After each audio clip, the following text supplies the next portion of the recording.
Je me dis si j'avais jamais commencé de régime, s'il faut je serais restée... Parce que mon poids était stable depuis des années quand j'ai commencé à faire un régime. Bon, je faisais beaucoup de sport, peut-être que si j'avais arrêté le sport, j'aurais peut-être pris quelques kilos, tu vois, naturellement. Mais je pense que je serais jamais montée autant, parce que là j'ai pris presque 60-70 kilos. C'est beaucoup. T'en perds 10, t'en reprends 12, etc. Ouais. etc. Donc, et après, en fait, c'est un cercle vicieux. Hello tout le monde et bienvenue dans un nouvel épisode de Papote et Popote. Aujourd'hui, je suis en vacances à Antibes. Et oui, on dirait pas vu le temps parce que il pleut. Je suis sur le balcon de Airbnb et du coup, je fais l'intro ici car dehors, c'est le déluge et du coup, j'ai pas trop envie de filmer dans la rue quand il pleut trop fort. Du coup, j'en profite pour voir une abonnée, mais une abonnée très spéciale qui vient tourner avec moi aujourd'hui. C'est Amandine, ma monteuse de vidéos YouTube qui me monte toutes mes vidéos YouTube depuis le début. Franchement, j'ai trop hâte de la rencontrer. Ça fait un moment que je la connais. Je la connaissais déjà avant d'avoir sa chaîne YouTube et je l'ai encore jamais rencontrée en vrai. Donc c'est top. J'ai trop hâte. On va aller tester une petite adresse dans le vieux Antibes. Donc je vous emmène avec moi. C'est parti. Et si vous me rejoignez sur cette vidéo, moi c'est Caroline, Appétit Libre sur les réseaux. Je teste des restaurants en compagnie d'invités qui me parlent de leur rapport à l'alimentation. Alors si toi aussi tu veux faire partie de mes invités et venir tester une adresse de resto en ma compagnie et papoter avec moi, c'est avec grand plaisir. Tout le monde est le bienvenu, n'hésite pas à me contacter.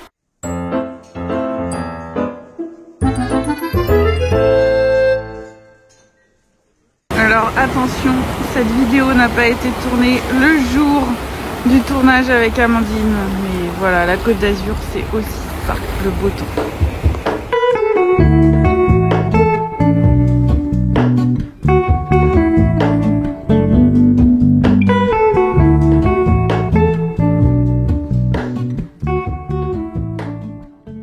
Me voici devant Ilse Lounge avec Amandine.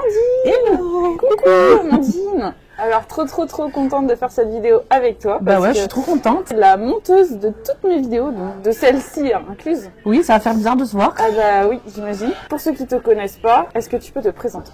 Amandine, donc moi j'habite dans le sud. On s'est connus via Insta, ça fait quelques années maintenant. Et on bosse ensemble depuis un an. Et voilà, trop contente de pouvoir te rencontrer et de faire cette petite vidéo avec toi. Et du coup, on va tester le resto Ilse Lounge. Si je le prononce bien. Je pense que ça va être sympa. Ouais, on y va? Trop bien. C'est parti.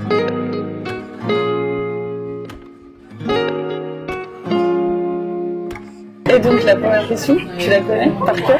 Pourquoi j'ai choisi ce resto? Alors, je m'y attendais pas du tout. Écoute, cette question, je vais réfléchir. Et ouais, ça n'a pas été facile. Hein. Ah ouais, galère. De base, je cherchais plus un resto soit végétarien, soit vegan, ou alors un resto classique, mais avec des options végé, quoi. Même Taïlu, je t'ai demandé un petit peu ton aide parce que je ne trouvais pas trop. Il y avait beaucoup de viande et de poisson. Il y avait un peu les Italiens asiatiques. Donc, mais j'avais pas forcément envie de manger chaud. Tu vois, il y avait pizza ou pâtes. J'avais envie de manger un truc frais parce que ces derniers temps, il fait chaud là sur la Côte d'Azur. Ces derniers temps, sauf aujourd'hui, c'est un peu lourd et j'avais envie de manger un truc un peu plus frais. Et tu me l'avais aussi envoyé. J'avais repéré, j'avais noté qu'il faisait ça. Je me suis dit ouais, ça peut être sympa. C'était tartine. Je trouve que c'était un peu original. Il y a des grenades, puis il y a des trucs véganes en plus. Ouais. Donc franchement, la carte coloré, c'est frais, c'est très girly. Ouais, la carte me faisait envie. J'ai regardé sur, ils ont un site et franchement, la carte du printemps là, me faisait vachement envie. Donc du coup, toi, ça te convenait aussi? Ah ouais, mais j'adore. Ouais. J'adore ce genre d'adresse. C'était un peu original. Parisien. Ouais, voilà. Et puis c'est vrai que le cadre est joli. Comment tu fais? Parce que si tu vas au resto, tu manges forcément végétarien, tu fais jamais d'entorse. Enfin, admettons que tu vas dans un resto avec ta famille ou quoi, et vous choisissez un truc où il n'y a rien de végé. Déjà, je vais pas trop au restaurant. Ouais. Mais quand j'y vais, je fais des entorses quand même. Parce que tu vois, des fois quand on commande un sushi, il y a un bon sushi à Montfartou. Je mange un peu quand il y a du saumon, tu vois, je fais des petites entorses. Et des fois, je suis invitée. Tu vois, par exemple, à Noël, un petit os de saumon, je vais le manger si j'en ai vraiment envie. Je le mange. Par contre, le foie gras, voilà, ça j'aime pas du tout. Mais et sinon, pizzeria, je me prends soit une végétarienne, soit maintenant il y a des véganes avec des légumes, tout ça. Ils ont pas encore compris qu'on pouvait mettre du fromage végétarien. C'est vrai que je vais pas trop au resto. Et puis quand je suis invitée, je dis que je mange végé. Généralement, il y a toujours, soit j'enlève la viande, tu vois, ou les repas de famille et tout ça. Les repas de famille, tu vois. Quand je suis invitée chez ma maman, elle le sait, donc elle me fait toujours un petit truc. Ou en ce moment, elle cuisine des lasagnes végétariennes. Que mon père, c'est un gros viandard et au début, il était un peu réticent. Finalement, il kiffe ses lasagnes. Il dit, tu peux me refaire les lasagnes et tout avec les aubergines et tout, c'est trop bon. Soit il m'achète un petit simili ou alors un repas normal. Chèvre épinard. Ouais, voilà, avec des aubergines, de la mozza, ou des fois elle met des lentilles. Ou elle fait toujours des salades en entrée, donc déjà je mange ça. Elle me fait soit un œuf à côté. Et ça fait combien de temps que tu es végé? Ouais, ça fait plus de 10 ans. J'ai eu une petite période de vegan où je suis restée quand même vegan presque peut-être un an. Et là, végétarienne, mais je fais quand même des entorses, tu vois. Ma grand-mère, elle fait des raviolis, mais trop bon. Chaque année, au Nouvel An, elle fait des raviolis et elle met il y a un peu de viande dedans, tu vois. Je les mange, tu vois. C'est aussi le sentimental, c'est la tradition. C'est pour tous ces trucs-là que c'est dur d'être végé, encore plus vegan. Ouais. Pour les grosses pièces de viande, moi je m'en passe facile. Tous les trucs comme ça, les petits raviolis, les lasagnes, c'est clair. Les quiches. Bah oui, des fois, tu vois, il y a un tout petit peu de viande, pas grand-chose. Mais du coup, tu peux pas le manger, les plats mélangés comme ça. Et encore végétarien, bon. Mais encore vegan, c'est encore plus strict, tu vois. Même les lasagnes, il y a les pâtes, il y a des œufs dedans, il y a un peu de fromage. Moi, j'adore le fromage. Et pourquoi tu es devenue végé? Pour les animaux, vraiment, principalement, parce que j'avais vu il y avait des reportages. Et déjà, il y a 10 ans, ils en parlaient un peu, mais c'était, il y avait, je sais pas si c'était à 2014, mais j'avais déjà vu des reportages par rapport aux maltraitances, aux conditions d'élevage et d'abattage, quoi. Donc, ça m'avait, tu vois, je me suis dit, j'aimais quand même la viande, j'aimais bien la viande, mais je me suis dit, bon, je vais essayer de m'en passer, et franchement, ça va, quoi. Et après, au bout de combien de temps tu te dis, végé, c'est pas suffisant, je vais devenir végane? Et quelles ont été tes motivations pour passer de végé à végane? C'est vrai que malgré tout, végétarien, t'as quand même les œufs et le fromage qui a quand même des conséquences sur les animaux. Mais le fromage, il sépare, les gens ne le savent pas forcément. C'est ça, il sépare comme le veau de la maman. En fait, végé, quand t'es vraiment pour les animaux, ouais, c'est pas assez. C'est horrible, parce que même la présure, ils sont obligés de tuer le veau. C'est ça. Mais tu as des fromages qui sont quand même faits à partir de lait animal, oui, mais où ils utilisent une présure. Oui, voilà, maintenant ils la remplacent aussi. Et ça, je trouve que c'est bien. C'est quand même mieux, Mais en fait, il faut savoir, il faut qu'ils le mettent sur l'étiquette, parce qu'il y a pas aussi trop connu, il y a à partir de champignons, je crois. Donc franchement, c'est une galère, parce que en soi, avoir que le lait, tu ne maltraites pas forcément l'animal. Il y a quand même une séparation. Et puis je trouve que, moi, en plus j'ai allaité ma fille. Je me dis, tu vois, en fait, j'aimerais pas que quelqu'un vienne me tripoter les mamelles, quoi. Enfin, si j'étais une vache, et tu sais, me tirer les mamelles et tout.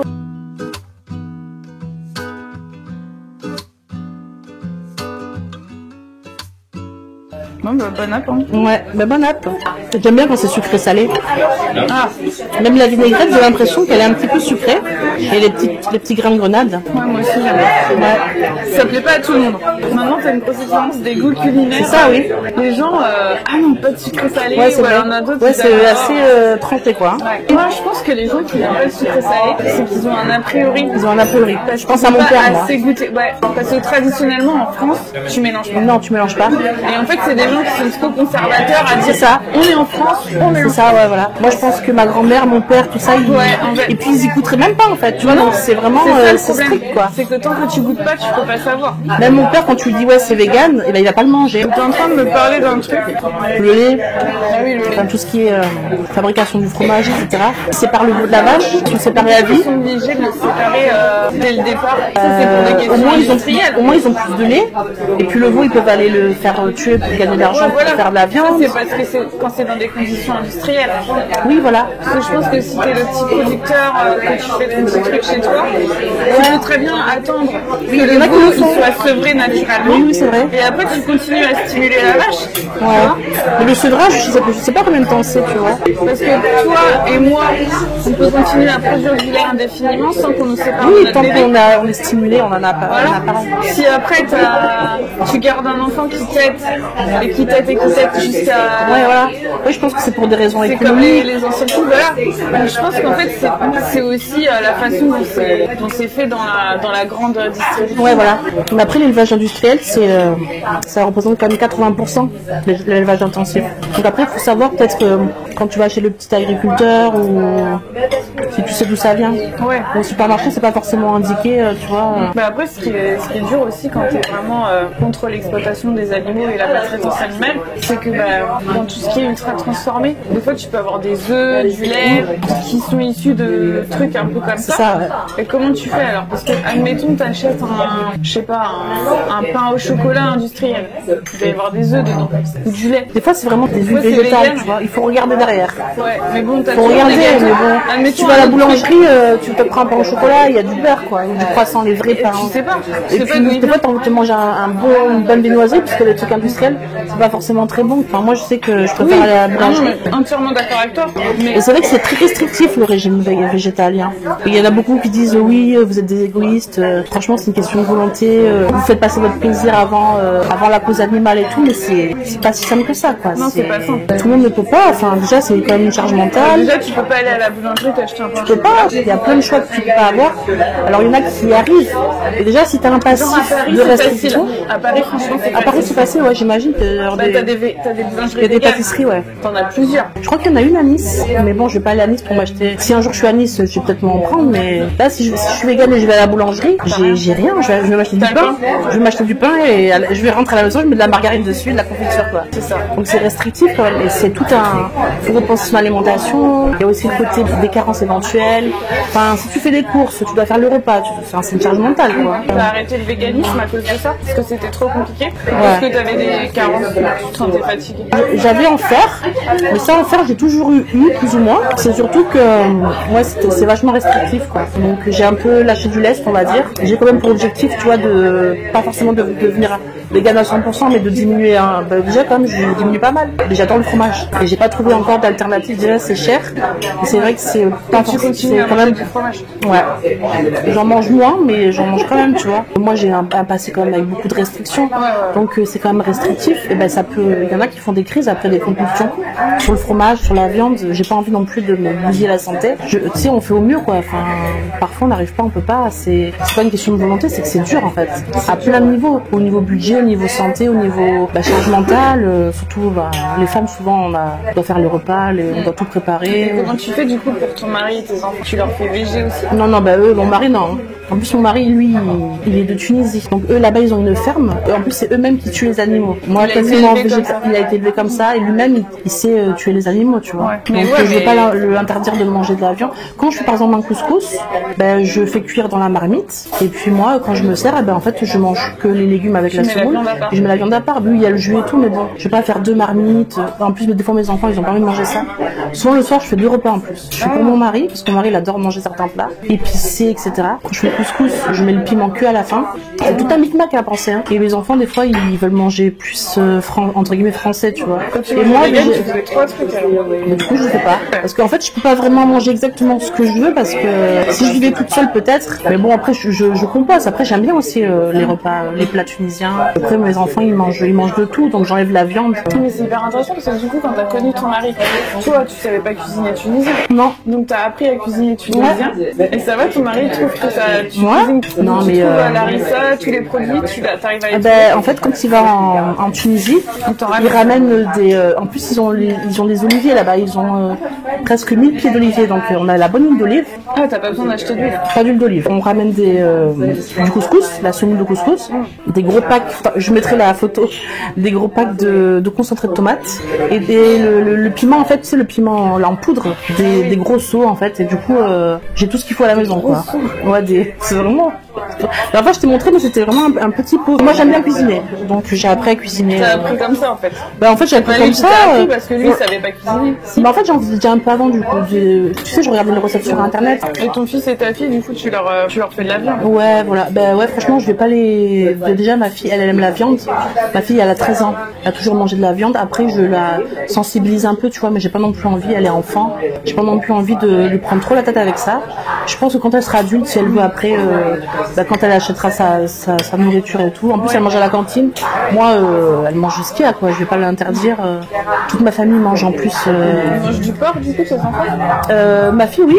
Mon fils mange la viande halal. Même à l'école, il peut pas manger de viande. Mais du coup, à Montsartou, c'est beaucoup végétarien. Parce que je crois que maintenant, c'est un repas végétarien qui a été imposé par semaine. Enfin, oui, imposé. Mais eux, ils sont un peu plus. Ils sont à 2, des fois 3. Il y a le poisson. Des fois, en fait, la viande, ils en mangent une à 2 fois par semaine. Des fois, c'est qu'une fois par semaine. Mais donc, ce jour-là, ils mangent mange pas la viande. Et mon fils n'aime pas trop la viande. Des fois, enfin, tu vois, on a des steaks hachés, du poulet ou du mouton aussi. Ce qu'il aime comme viande, c'est les tranches de poulet ou de dinde. Tu sais, les tranches de jambon de dinde. Moi, je trouve pas ça très bon à l'époque quand j'en mangeais. Des trucs de régime. J'aurais préféré le steak haché à choisir, tu vois. C'est le truc de régime. Ouais, c'est le truc de régime, tu vois, ou quand c'est des croque-monsieur ou comme ça. Lui, il se les roule comme ça, il s'en mange. Il est pas trop viande pour l'instant. Par contre, le poisson, il aime beaucoup le poisson. Et ma fille mange la viande, elle aime bien la viande. Tu fais végétarien aussi? Non, c'est un autre papa, donc elle est pas musulmane, donc elle mange tout. Elle aime la viande, elle mange de la viande. C'est vrai que moi, généralement, j'ai pas trop de viande, j'ai du mal à acheter de la viande.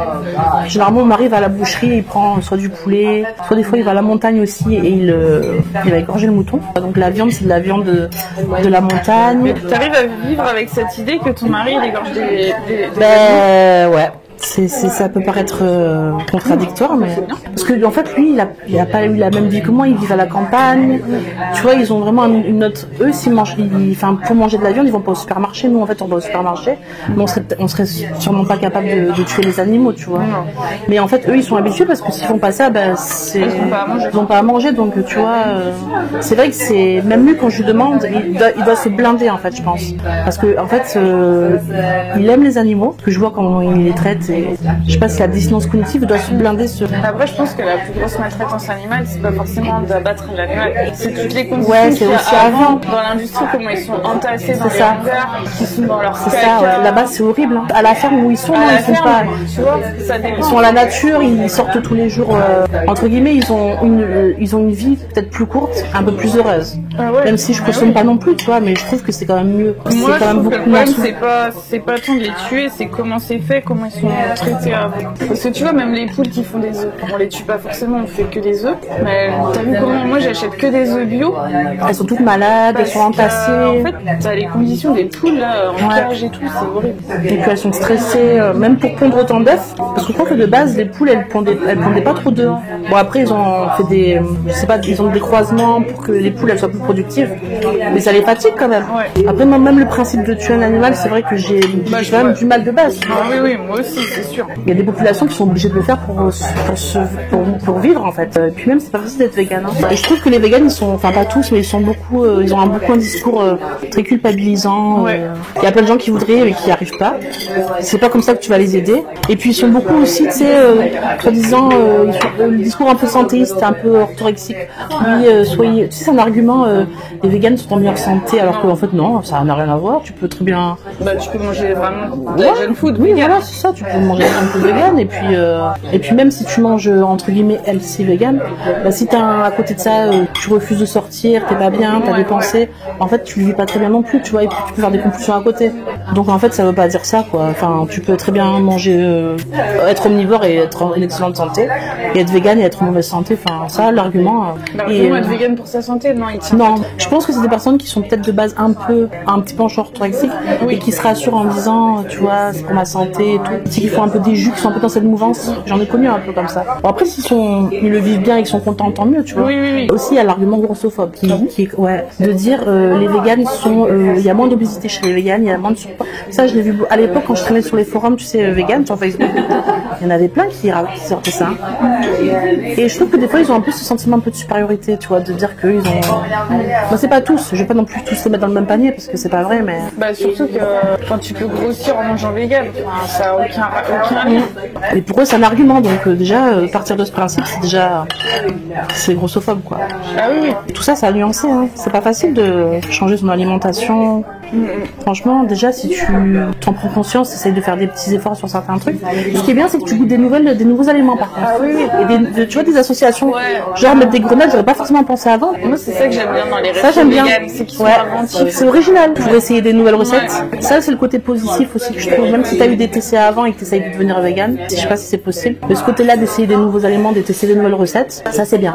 Par contre, il faut faire attention parce qu'il y a des créateurs de contenu vegan qui sont aussi dans cette mouvance healthy un peu et que du coup, il faut vraiment faire attention. Il y en a beaucoup qui Ouais, je pense. Il y en a qui sont safe, j'aime bien suivre et tout, mais sinon, il y en a certains, ils ont un discours, je préfère pas conseiller, quoi. C'est bien pour réapprendre à cuisiner les légumes autrement aussi. Ouais. Parce que les légumes, en fait, on les voit trop comme l'accompagnement bouilli à l'eau et puis basta, quoi. Et puis c'est pas mis en valeur. Alors que tu peux trop les mettre en valeur. En fait, les légumes, c'est pas forcément ennuyeux, tu vois. Tu peux... Pas du tout. Tu peux les faire frire, tu peux les faire faire des gratins, faire des beignets, un peu sucré salé. Mais du coup, toi, à mon sortie, tu trouves un endroit pour te fournir en tofu et trucs comme ça? Il y a un resto asiatique, une épicerie asiatique qui a ouvert en bas de mon immeuble en fait, donc ça c'est bien. Bon, c'est un peu cher.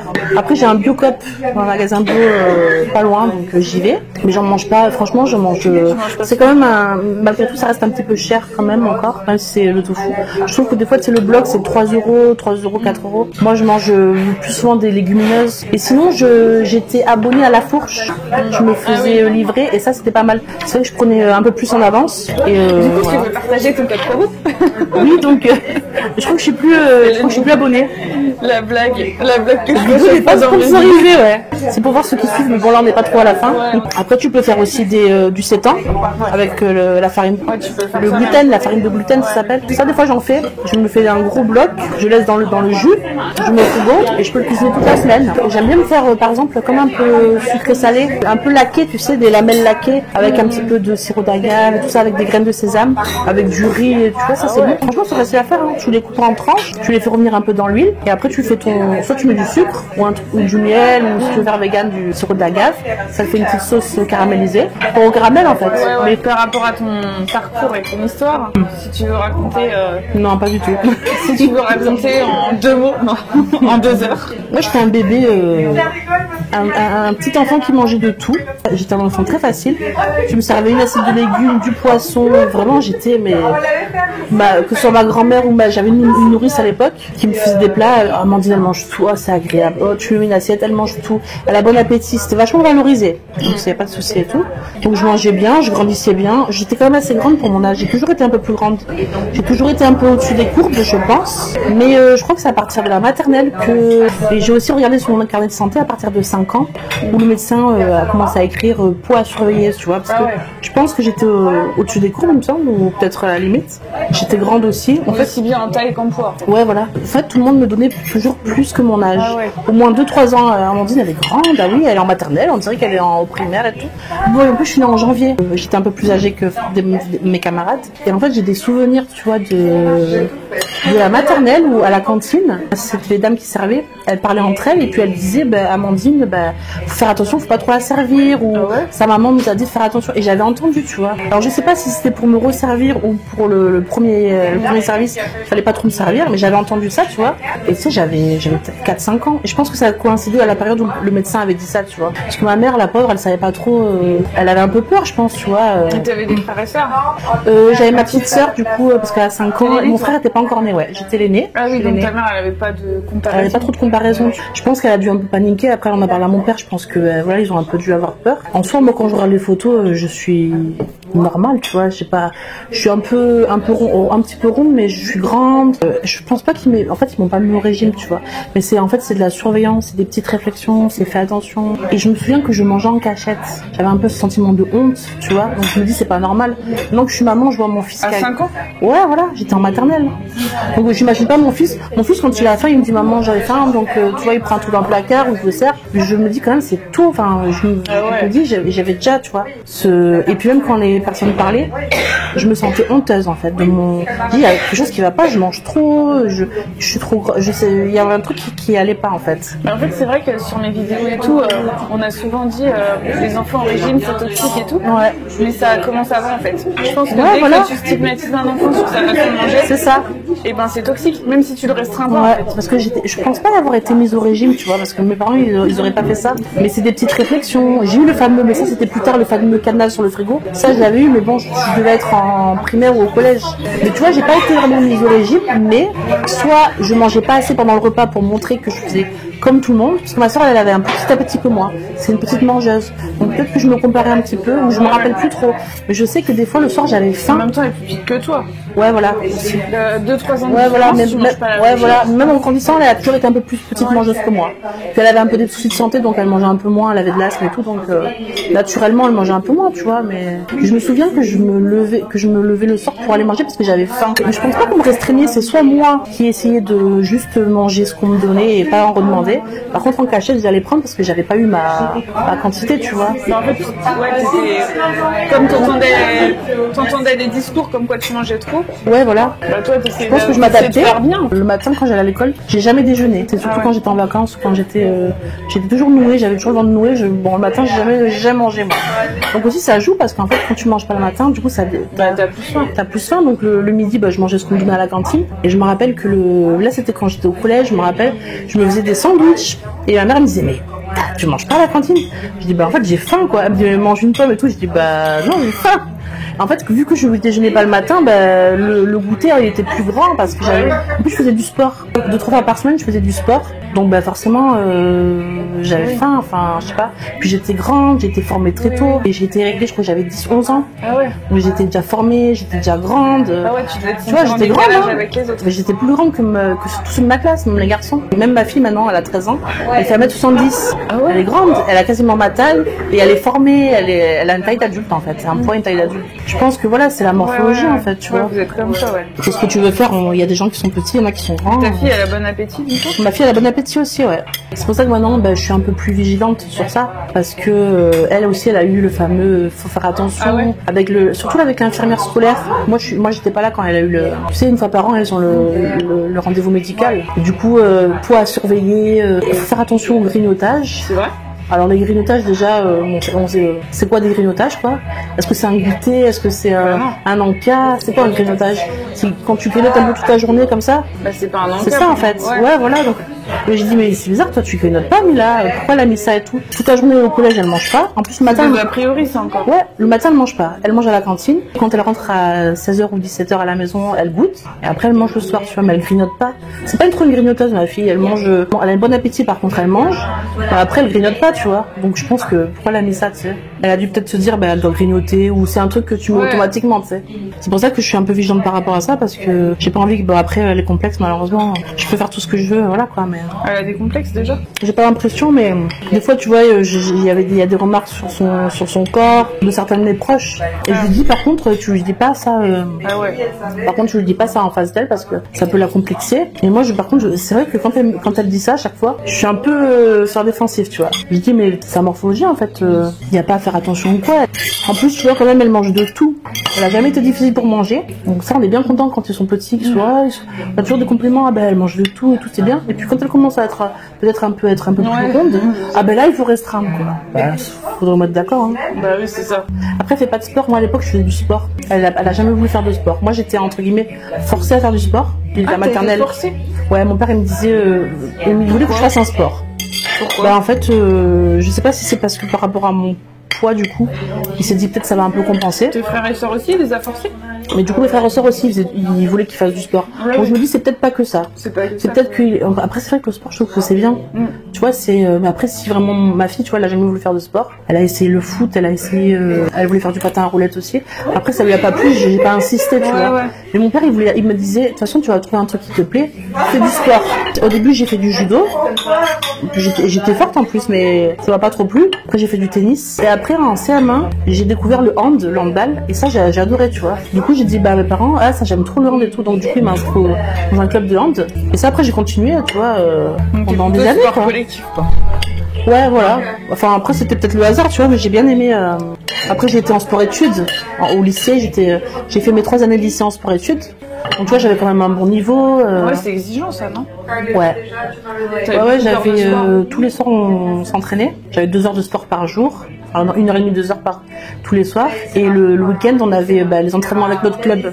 Et puis avec le sport-études, on faisait des compétitions une fois on faisait la compétition sur tout le sud-est. T'étais en internat du coup? Ouais, j'étais en internat. Tu rentrais que le week-end chez toi? Je rentrais que le week-end, ouais. Tu l'as vécu comment ça? Parce que du coup, t'avais quoi aussi? Ouais, c'était trop bien. Ça allait d'être loin de tes parents et tout, ça allait? Franchement, je l'ai très bien vécu. c'était des super années. Mais par rapport à ton poids, t'as pas eu de remarques? Enfin, ils t'ont pas embêté? Ben, en fait, pas trop, parce que, en fait, c'est un peu pas valorisé dans le hand, mais dans le hand, tu vois, t'as les ailières qui sont plus fines, qui sont plus le petit gabarit où elles sont très rapides.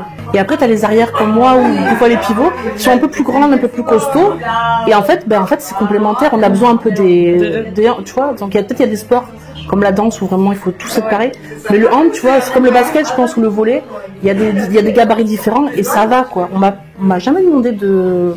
Même le foot, je pense que c'est pareil. Ouais, le foot, c'est pareil, tu vois, parce qu'en fait, même le rugby, tu vois. On t'a jamais demandé de perdre du poids? On m'a jamais demandé de perdre du poids et tout. Après, j'étais en internat, donc je mangeais ce qu'il y avait à l'internat. Ce qui n'était pas forcément très bon, d'ailleurs. Le midi et le soir. Et il y avait des copines à moi qui ne mangeaient pas à la cantine, qui prenaient soit McDo, soit Panini, tout ça. Moi, je prenais, mes parents me donnaient pas de sous. Hein. Je mangeais ce qu'il y avait à la cantine. Ouais. Je mangeais tout. Hein. Fallait bien manger, je mangeais. On avait un goûter à 4h et après on allait s'entraîner. Il y avait un cuisinier sur deux qui était bien le soir. Donc des fois tu tombais sur le truc qui était bon et des fois c'était pas bon. C'était plein d'huile, et après le week-end je mangeais chez mes parents.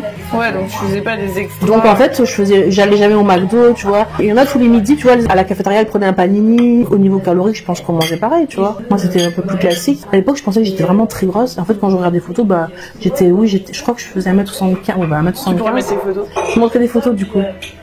J'étais un peu grosse, mais vraiment j'étais au tout début du spectre, quoi. En fait je crois que j'avais un IMC de 25 et mon poids en plus je regardais, il avait vraiment stabilisé pendant 3 ans, tu vois. J'avais même perdu 2-3 kilos. Bon, j'avais déjà je pense des complexes et puis une alimentation un peu troublée quand même, avec tout ce que j'ai eu pendant les réflexions pendant l'enfance, etc. Donc mais en soi après comme le sport c'était vraiment un truc qui était important pour moi, donc il fallait quand même que je mange assez pour m'entraîner.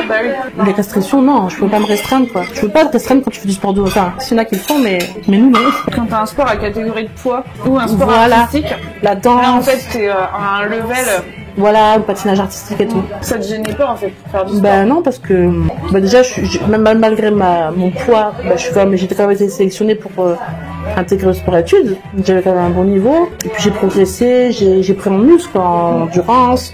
Et justement, mon premier régime, je l'ai commencé après le sport-études, à 18 ans. Après le bac? Après le bac, ouais. Donc pourquoi? Je regardais sur mon carnet de santé parce que je me rappelais plus trop. Et je suis allée voir le médecin, je sais pas, pour un bilan ou un truc banal, quoi. Et elle m'avait écrit, elle doit faire un régime ou quoi, tu vois. Et en fait, c'est vrai que sur le coup, je pense que ça m'avait fait peut-être un petit choc. Vu que j'avais déjà des complexes.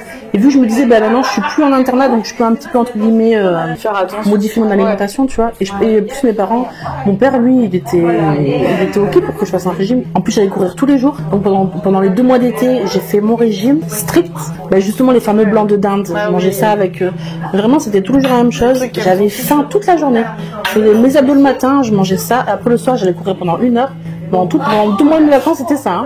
J'ai revenu, j'avais perdu peut-être 10 kilos, tu vois. Et tout le monde était là, ah ouais, t'as trop bien maigri, Amandine, comment t'as fait, tu vois. Et en plus, comme j'avais fait beaucoup de sport, j'avais un bon niveau, mais c'est pas forcément parce que j'avais maigri, c'était parce que aussi, je m'étais j'avais pas arrêté pendant les vacances, tu vois. Et j'ai commencé vraiment même à me faire vomir, tu vois, des fois, vraiment. En fait, je devais faire aussi la fac de droit, et j'avais pas au début d'appartement, donc j'avais été logée chez une amie pendant 1 semaine. Et elle, chez elle, il y avait à l'entrée, il y avait un endroit où une sorte de buanderie ou de cellier avec plein de gâteaux, je sais pas, ils achetaient beaucoup de nourriture, tu vois.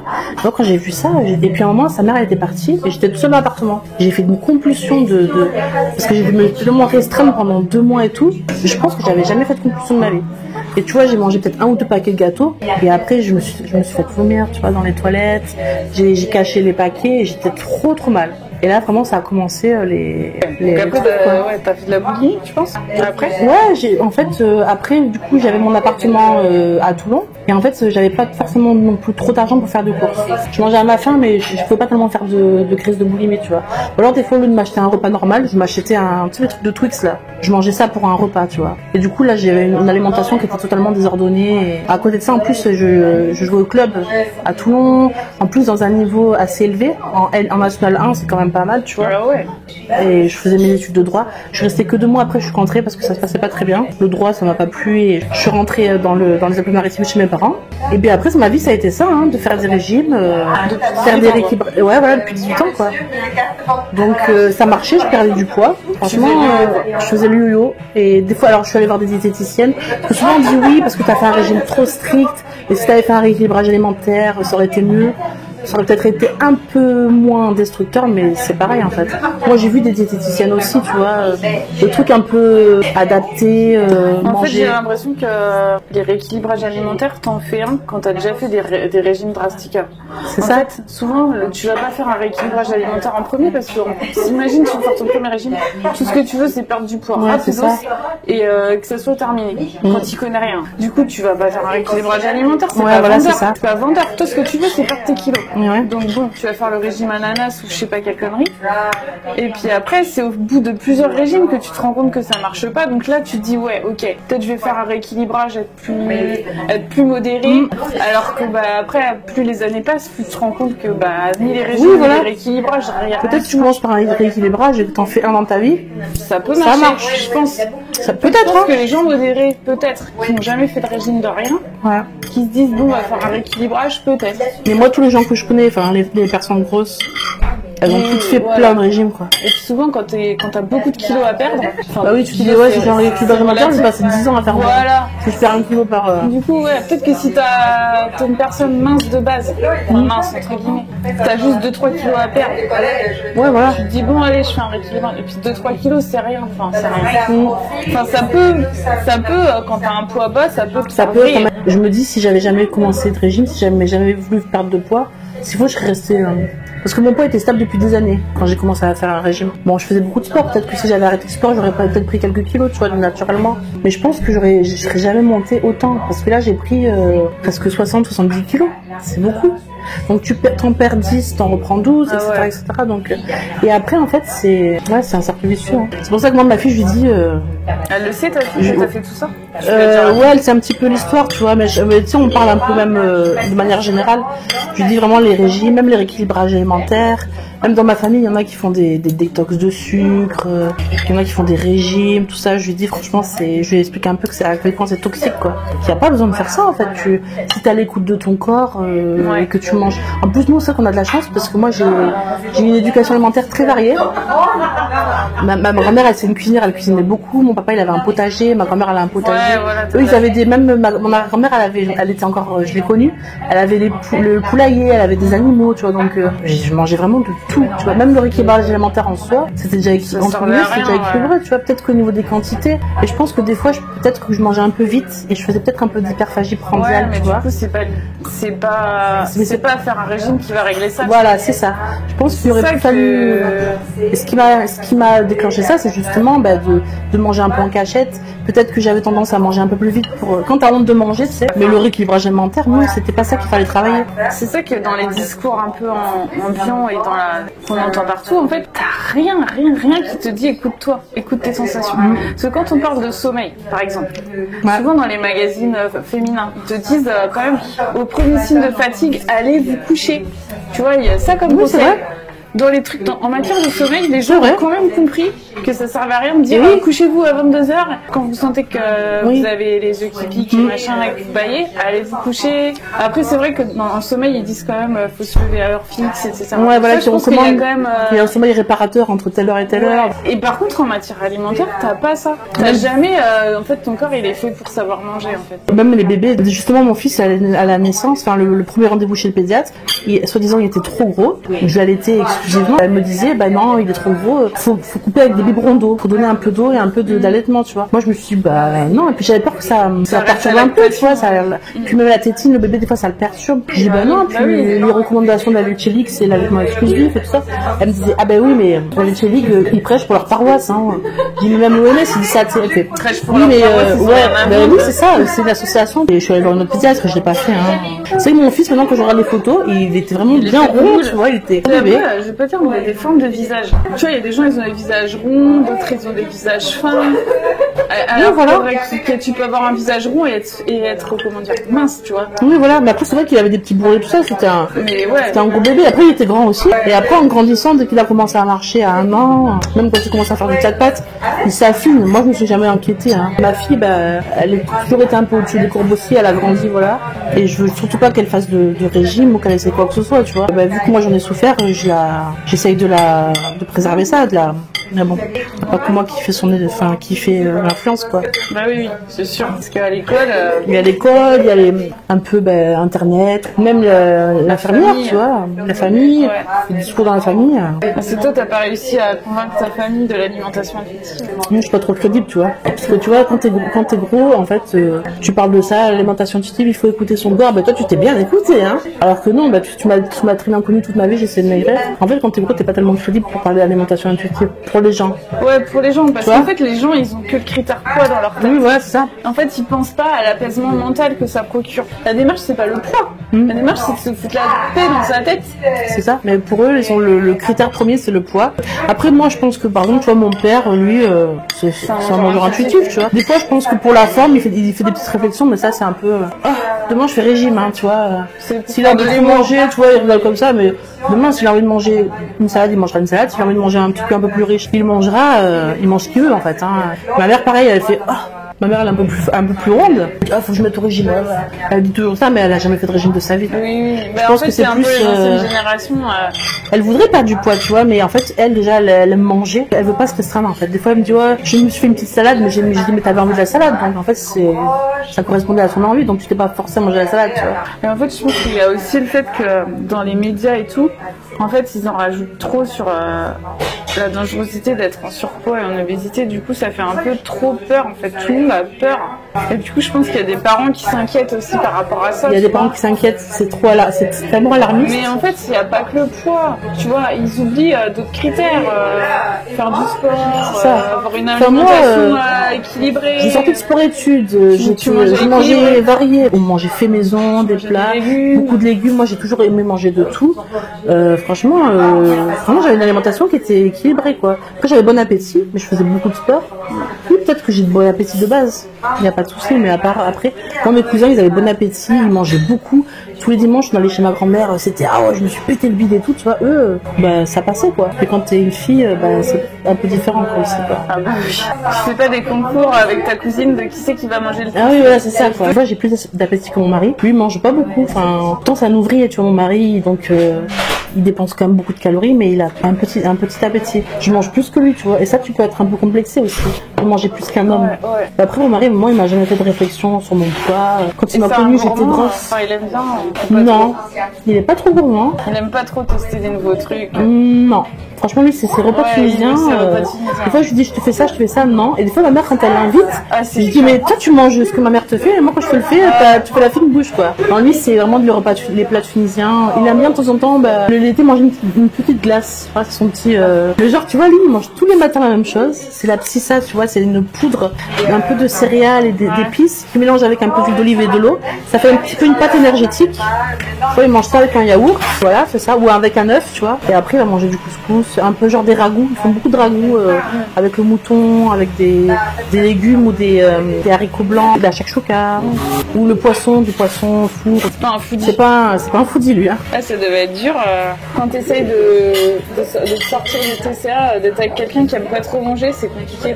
Après, il aime manger, oui, mais il reste dans son petit carré de mais confort, si c'est pas quoi. toi ton truc, enfin si toi t'as envie de faire d'autres trucs. Après, moi, j'ai mes enfants, donc ça va, ils aiment bien, tu vois, je fais de la pâtisserie avec eux, je fais des trucs, donc les enfants, ils aiment bien manger, donc même dans ma famille. Ouais, ça va. Tu vois, il y a des origines italiennes, franchement, dans ma famille, ils adorent manger. C'est vraiment manger, c'est important, quoi. J'ai me repose cet été. Sur la table. Ouais, c'est pratique. C'est pratique. Pas besoin de soutif. J'ai mon petit goûter, tu vois, là. Le truc qui tombe. Ouais, 4 heures. Tu peux J'ai mon garde-manger. Un doggy bag. Ça reste chaud. Ah oui, il y a des trucs que t'aimes pas, du coup? Franchement, il n'y a pas grand-chose que j'aime pas. Hein. Parce que moi, avant la viande, j'aime en fait. Hein, oui. Tu vois. Je pense que tout ce qui est, par exemple, j'ai jamais goûté le poulpe, là, un peu. Avoir ces tentacules là, ça me. Ah, t'as jamais goûté? Ouais, non, j'ai jamais goûté, ça m'a jamais attiré. Tu vois, le matcha latte, j'ai jamais goûté. Pourtant, on en parle beaucoup, c'est la mode. Tu goûtes, du coup, je vais goûter le matcha latte. C'est du thé vert japonais, c'est fort. Hein. Moi, je vais prendre un chocolat chaud. C'est bien, tu prends des risques. J'ai eu la période du jus vert aussi, hein, que je t'ai pas dit. Hein. Ah oui. Donc, tu vois, l'amertume, je l'avais dit. Ouais, t'aimes bien, enfin, t'aimes bien. T'as fait ça parce que c'est délicieux. Je sais pas il y a combien d'années de ça. Tu sais quand j'ai eu ma période crudivore aussi, je me faisais beaucoup de jus, j'avais acheté l'extracteur de jus. Ouais. J'étais avec le père de ma fille à l'époque. Ouais, mais bon. Lui ça le saoulait par contre. Hein. J'étais vraiment crudivore, je mangeais un grain de maïs qui était cuit, j'étais pas bien quoi. J'étais stricte. Hein. C'est ça aussi quand moi j'étais un peu trop dans le tout ou rien aussi. Ouais, tu manges Je faisais rien. des jus, je faisais des smoothies. Après je mangeais en quantité, je mangeais beaucoup, je faisais des grosses salades et tout. Il y avait pas de trop de notion de restriction au niveau des quantités. T'avais droit au gras ou pas? Huile d'olive, tout ça. Ouais, mais c'était pas trop. Il fallait mieux manger du gras dans les noix directement que dans l'huile. Oui. Tu vois, le brut, quoi. C'était la période printemps-été, je l'avais bien vécu. Parce que tu vois, tu manges beaucoup de salade et tout. Et puis après, non, après, au bout d'un moment, j'en avais marre. T'as envie de te faire des bons petits plats, des soupes l'automne et tout ça. Donc après, du coup, j'avais fait un mix. Je faisais le crudivore la journée. Et le soir, je mangeais des plats. Pendant un an, j'ai fait la ça. Hein. digestion, non, ça allait. Bah, franchement, moi, j'ai pas eu jamais trop de soucis digestifs. Et puis, il fallait faire certaines associations aussi. Je me rappelle plus à l'époque, mais genre, il y avait tous les fruits n'allaient pas ensemble. Et en plus, c'est recommandé, j'étais vraiment dans le truc extrême, des fois de faire des monodiètes. D'ailleurs, ils ont des problèmes maintenant, Thierry Casasnovas, là. Ouais. Lui, je le suis pendant un moment, tu vois. Et après, il y avait d'autres mouvances et tout ça. C'était extrême, hein. Franchement, à cette époque-là, j'étais pas bien, hein. Je faisais des jeûnes intermittents. Bon, après, il y avait le côté un peu orthorexique et le côté aussi perte de poids, tu vois, qui se mélangeait là-dedans.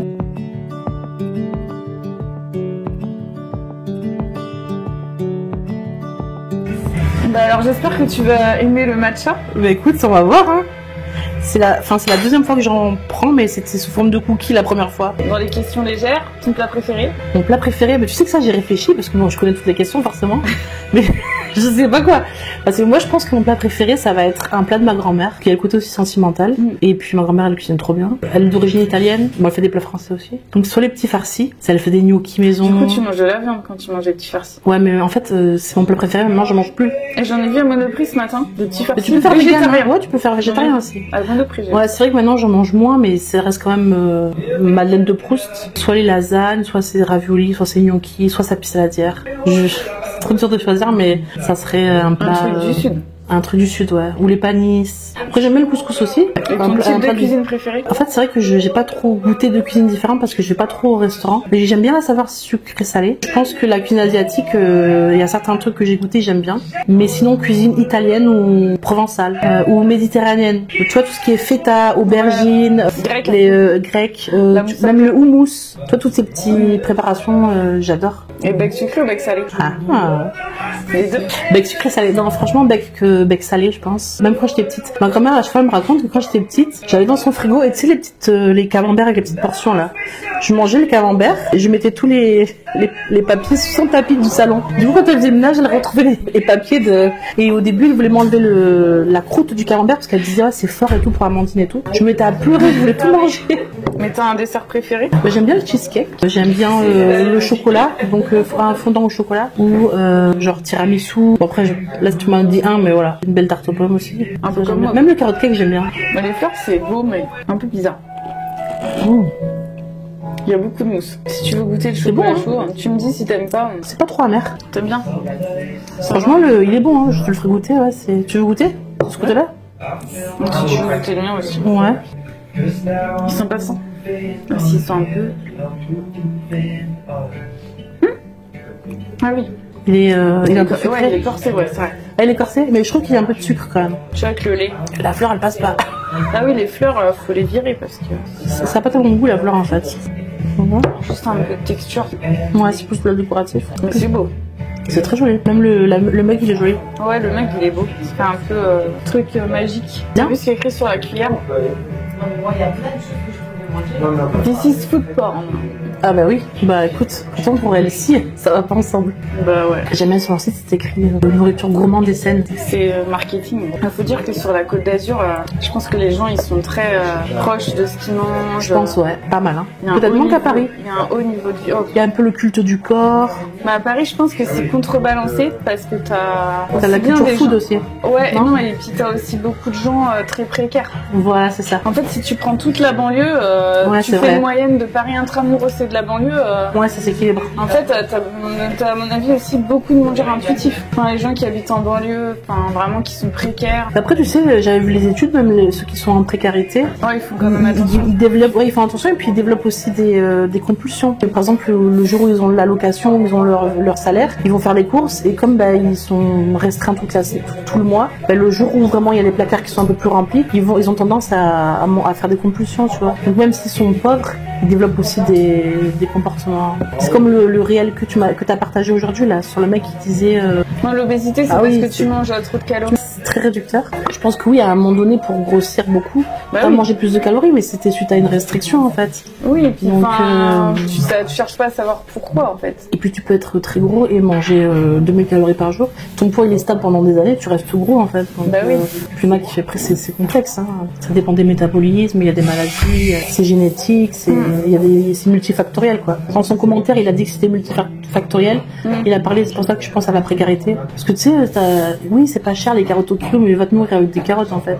T'as besoin que ce soit consistant, tu mets de la crème.